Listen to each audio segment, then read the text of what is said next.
I've made a few videos in the past comparing Adobe Fresco and Procreate and explaining why I prefer Fresco for my workflow as a professional illustrator. One of the reasons is because of its great motion tools. But every time I bring up motion in Fresco, I'm often asked, obviously you've never heard about Procreate Dreams. I guess that's not really a question, but there are lots of questions too, like, bruh, what about Procreate Dreams? Although I've mentioned Dreams in a couple videos, and I even did a live stream where I made something in Procreate Dreams, I haven't made a video comparing Dreams and Fresco specifically because I really didn't think it was warranted because they're not the same thing. Procreate Dreams is a full-on animation-specific app. Fresco is a drawing and painting app that also incorporates motion tools. As a result, they both approach animation in very different ways. Fresco's motion tools are geared towards adding looping continuous movement to an otherwise static image. Because of this, it's not great for something sequential, like, say, an animated short. All movement is happening immediately and continuously in Adobe Fresco. There's tricks to get around this a little bit, but that's really not what Fresco's for. And if you stick around, I will share some tips to sort of get Fresco to be a little bit more friendly to something sequential. If you want to create an animation that has like a clear beginning, middle, and end, and is maybe a little bit more complicated or needs to be synced with audio, Procreate Dreams is going to be a better option for you. The reason for this difference comes down to how they handle timelines. Procreate Dreams has a standard video timeline with different tracks, whereas Fresco allows for a different timeline for each layer within your document, each starting at the same time. This makes it incredibly powerful and easy to have things traveling at different speeds and in different ways, and also allows you to work more intuitively where you just sort of keep deciding to add motion to different things as you go, as opposed to planning it all out from the beginning. This is great for someone like me who just likes to draw and make stuff and is more improvisational with his work. So I can make this big jumble of things and then go through one at a time and decide, oh, it'd be cool to make this thing do this, or I can make these clouds slide through here, or I can make this little monster blink his eyes, or I could have this lettering pop up and down. And I can just keep going and adding. And because every layer has its own timeline, making something new move doesn't affect anything else within your animation. On the other hand, Procreate Dreams has a standard video timeline which allows you to stagger things along that timeline. So you can decide when something starts and when something finishes, and then it doesn't need to loop or continue on in any way. You have full control over where and when it starts and for how long. And also because it has a standard video timeline, this means you can import video and animate and draw on top of that. This is mainly what I end up using Procreate Dreams for. Although that all sounds pretty great, I still mainly use Adobe Fresco for my animation stuff. And why is that? Oh, I don't know, maybe because you're an Adobe shill? How does that make me a shill? I don't care if you use Adobe Fresco. It doesn't affect me at all. I'm just sharing why it works best for me and is the most efficient application for me to work with. And I thought I would share that info with you so that you know, and maybe it might help you, or it might help you realize that Fresco's motion tools aren't right for you and you need something like Procreate Dreams. They're both great, okay? I know you're gonna be mad in the comments. The first reason Fresco is my go-to is because first and foremost, I'm an illustrator. Sometimes my work is animated or has some motion to it, but illustration always comes first for me. Procreate Dreams is lacking in a lot of the drawing features that even Procreate has. For example, as of me recording this, Procreate Dreams does not have snapping lines, doesn't have snapping shapes, and simple things like just moving something can be a lot more tedious than it needs to be. The selection tools seem to be missing, the color fill is terrible, and granted, you can open up Procreate files directly in Procreate Dreams, and a lot of people utilize that workflow where they'll do their work in Procreate and then open it up in Dreams. But the issue for me is that a lot of my animation is frame by frame based. So I have to do a lot of that drawing and color filling and all of that stuff directly in Dreams. And the tools there just are pretty miserable compared to Procreate. In Fresco, I'm using the same interface that I'm using for all my other work.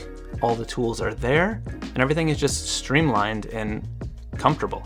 I can just focus on my illustration, and then when I'm ready to animate things, the motion tools in Fresco are just really powerful and automate a lot of the stuff that, it would take more steps in full-on animation software. For example, the simplest option is the motion and place tools, where you can simply just hit the motion path and then you have just a whole menu of options for how you can make that thing move.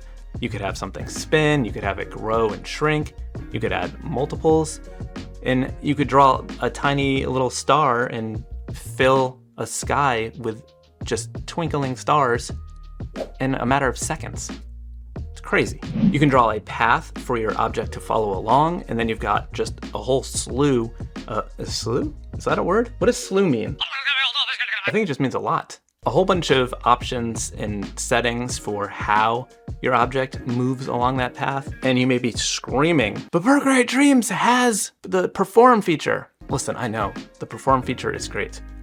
It's arguably more powerful than this draw the path thing, because you can do way more with it. I'm not saying Procreate Dreams is bad. Procreate Dreams is fantastic software.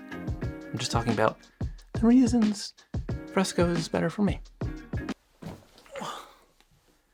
Hey, it's Feature Chris, just dropping in from the future. I just wanted to let you know that this video is sponsored by Skillshare. And they're the perfect sponsor for this video because you may be seeing this discussion about Fresco versus Procreate Dreams and thinking, wow, there is a lot of really powerful stuff you can do in Adobe Fresco with motion. And maybe you want to take a class about that. And you know what? I have the class just for you. In my class, Easy Animation for Illustrators in Adobe Fresco, I not only walk you through the basics of Adobe Fresco, but I show you how to animate in a whole bunch of different ways, adding continuous looping movement to your illustrations. I show you how to use motion paths. I show you how to use frame-by-frame animation. I show you how to pair frame-by-frame animation with motion paths. There's a lot of stuff you can do. It's super easy. It's super user-friendly. If you go over to Skillshare and you check out this class, you can see a whole bunch of amazing student projects where you can see them saying, this is the first time I've tried to animate, and they're all doing animations. But listen, you don't have to take my word for it. I'm going to pop up on the screen just an assortment of some really nice positive reviews talking about my classes on Skillshare. That's a nice one. Oh, I really like this one. Anyway, maybe you want to try something else. Are you interested in hand lettering?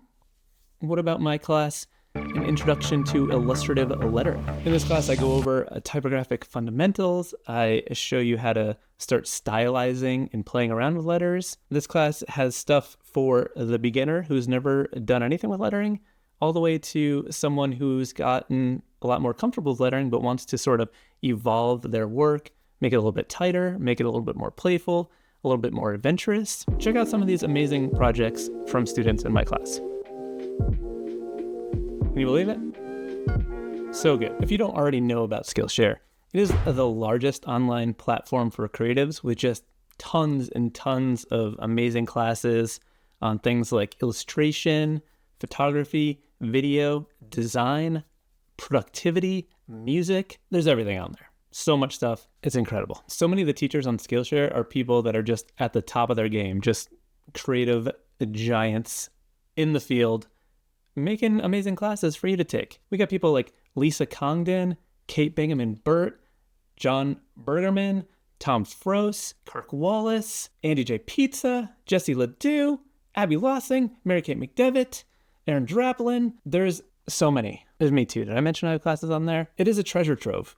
There's been quite a few video sponsorship opportunities that I've turned down because I don't fully believe in them. But Skillshare is so easy for me to get behind because the amount of value you can get out of Skillshare in this level of just amazing teachers and classes and just diversity of skills is wild. It's crazy. I love Skillshare. I think you're going to like it too. So if you're interested, the first 500 people to use my link will get a 1-month free trial of Skillshare. Link in description. You should check it out. I'm serious. You're going to like it. And it's risk-free. What do you have to lose? All right, back to this Fresco versus Procreate Dreams debate. Another way these motion paths and all these different settings can be really powerful is it makes it so easy to have things traveling at different speeds by just adding frames or removing frames, and just make it a lot more dynamic and just pull in some menus. You can do it on the fly very quickly. And then because you're in Fresco, you can combine a lot of the other things that makes Fresco special with these motion tools.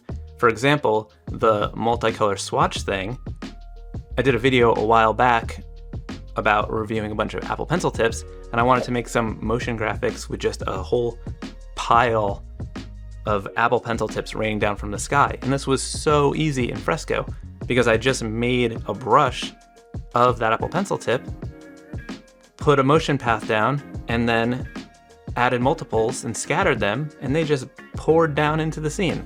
The whole thing took less than a minute. And like, that's why I talk about this stuff, because that kind of thing was so easy, and it's something that, you know, it would have been very hard for me to do to get that done. And some of you who are more proficient animators may have a whole handful of ways to do that, but like I did it all in Fresco on my iPad in less than a minute. So like, these are the reasons why I'm excited about Fresco and why I like Fresco and why I talk about it. Not because I'm a Fresco shill. I don't even have Adobe affiliate links. What am I getting from this? Doing it for you, because I love you. Yeah, I'm talking to you. What? All right, let me tell you a couple of things in Procreate Dreams that I really like and wish they were in Fresco. First one, it's pretty simple, and I feel like it's something that Fresco could add very easily, and I'm not sure why they haven't. Maybe need someone to ask them. And that is onion skin colors. In Procreate Dreams, and even Procreate, if I'm being fair, when you are doing frame by frame animation, you have full control over the color of your onion skins. And this makes it so much less confusing when you're doing point-to-point animation. I think that's the term. I'm not really sure, but let me explain. Let's say you have something and then a different position, and then you're drawing frame in between to make that movement. You can make them different colors so that it's much easier to tell what the previous frame is and the next frame is, as opposed to them all just being shades of gray. It can get very confusing based on what you are animating. Another thing is selecting frames is so much easier. In Procreate Dreams, you can use the pen and just swipe and select a whole bunch of them and then copy and paste. In Fresco, I'm often duplicating like a looping sequence, and to do this, I literally have to get these tiny little frames and do it one at a time, like duplicate and then drag it to the end. And you can't even really tell what they are because they're so small and the labels aren't there. So like, you have to really focus and pay attention so that you don't mess up the order. And then the perform thing, as I mentioned, you can do a lot of really cool things with the perform feature. It's literally just like you start recording and then you move your object around, or you can do all kinds of stuff with it. But I guess if I'm being fully honest, I think I've only used it like once or twice, because it's for me, it's one of those things that's like, oh, this is super cool, but then I don't find a use for it in my workflow. It's sort of like the live brushes in Fresco. I'm always like, these are so cool, check this out. You can watercolor and oil paint and they stay alive and they mix, but I don't use them because they're not part of my workflow. All right, let's get into some of those bonus tips for Fresco that I talked about. So I mentioned that Fresco is about continuous looping movement and all the timelines start at the same time. So you can't really control how things are like you could with a standard video timeline. But there are some simple ways to get around this a little bit. One of the easiest things to do if you don't want something to start right away is to just add a bunch of blank frames